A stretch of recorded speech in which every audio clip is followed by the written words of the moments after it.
एक 2 दिवसापूर्वी एक गिरणी कामगार स्वतःला नेते म्हणतात ते गिरणी कामगार संघर्ष समितीचे आदरणीय कैलासवासी दत्ता इसवलकर यांनी स्थापन केलेली संघटना त्याचे हे सेक्रेटरी होते त्या काळात आणि त्या पद्धतीनं ज्या गिरणी कामगारांचा विषय जो त्यांनी घेतलेला आहे तो थोडासा भान आणि मन एकत्रित करून जर जी वाक्य रचना जी आहे ती बोलला असता तर बरं वाटलं असतं. गिरणी कामगारांना एक सरकाराचं धोरण आहे ते आदरणीय महाराष्ट्र राज्याचे मुख्यमंत्री असतील, गृहनिर्माण खात्याचे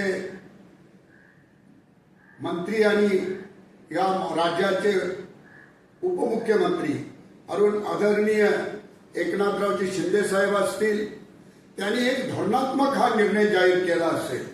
ज्या कामगारांना मुंबई क्षेत्र बाहेर जी घरं गिरणी कामगारांच्या बाबतीमध्ये जो काही जनरली विषय असेल तो त्यांनी जाहीर केलेला आहे.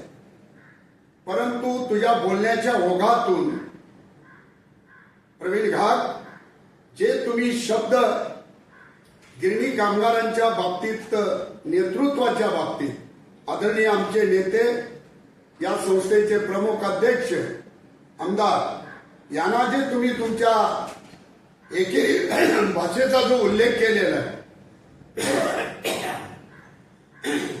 एकेरी भाषेचा जो उल्लेख केलेला आहे त्याचा मी सर्वप्रथम तुमची एवढी उंची नाही की तुमचा तीव्र शब्दामध्ये मी तो निषेध करीत आहोत.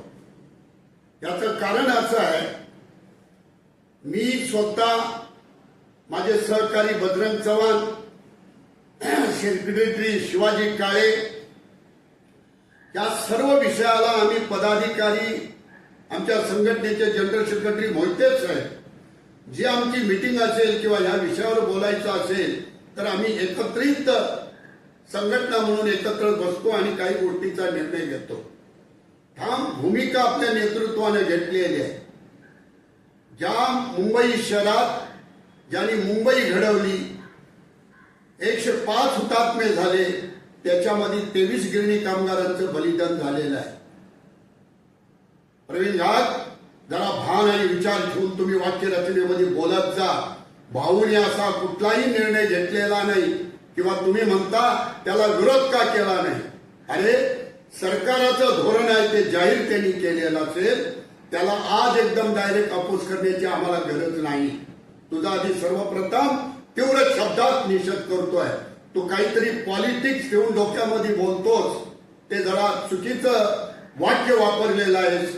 मी आज तुझा काही इतका मोठा तू नाही आहेस की तुला त्या भाषेमध्ये उत्तर द्यायची देखील माझी गरज नव्हती. परंतु माझ्या नेतृत्वाचा नेत्याचा तू एकेरी भाषेमध्ये उल्लेख केलेला आहे त्याची आम्हाला चीड आलेली आहे. आणि उपसभापती या पदावर आहे आणि आज ते महाराष्ट्राच्या एका उच्च स्थानिक पदावरती कार्य करीत असताना तुम्ही एकरी भाषेमध्ये जे तुम्ही वापर केलेला आहे हे तुझ्यासारख्याला अशोभनीय आहे. नंबर 2, आज जी मीटिंग भाऊकर घर राज्यमंत्री असताना जी मीटिंग झाली त्या मीटिंगला मी आणि माझे सहकारी बजरंग चव्हाण भाऊंच्याकडे आम्ही मीटिंगला गेलो होतो. इसवलकर साहेब होते, दादा सामंत होते. त्याच्यानंतर मला आठवतंय की त्या मीटिंगला त्या संघटनेतले 3-4 प्रमुख नेते होते आणि आम्ही त्या ठिकाणी गेलो आणि त्या ठिकाणी दादा सामंतांनी विषय काढला की 81 आपल्याला 2000ची भाऊजी कटावट डेट आहे तर तुम्ही ते कुठेतरी बदल करून गिरणी कामगारांना जास्त कशी घरं मिळतील ती 1982 ची कटावट डेट ही आपण करावी. भाऊनी त्वरित त्यांना होकार दिला की मी आदरणीय पवार साहेबांच्या बरोबर चर्चा करतो आणि ह्याच्यावरती तुम्हाला पोषक असा मी निर्णय कळवतो. अरे त्या नेतृत्वाचा तू धन्यवाद आभार मानायला पाहिजे होता. अरे तुला माहितीच काय नाही तर तुम्ही काय भाषेत बोलणार आहात, उत्तर काय देणार आहात. त्याला साक्षीदार होते कामगार चळवळीचे एक जनक. त्यांचा आजही आम्ही संघटनेच्या माध्यमातून स्वागत करीत राहिलेलो आहोत. एक कामगार तळमळीसाठी झटणारं नेतृत्व दत्ता इसवलकर ही खरी त्यांची सुरुवात आहे, हे आम्ही ऍक्सेप्ट करायला तयार आहोत, मान्य करतो. परंतु तुला जे काही माहिती नाही ते 1982 ची कटआउट त्यांनी करून घेतली आणि एक 17वा जो कलम घातक होता, जी जाचक अट होती की गिरणी कामगारांना बाहेरगावी जायलाच पाहिजे होतं, अशा पद्धतीचा तो जार निघालेला होता.